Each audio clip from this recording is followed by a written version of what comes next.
This video will take you through everything you need to know about licensing. Licensing in Neuron is really quite simple.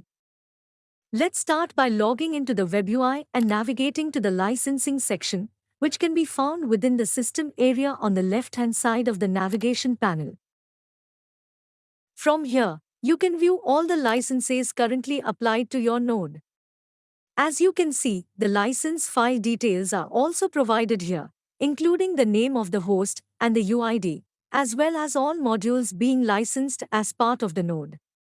Of course, this will depend on the licensed modules installed in that node.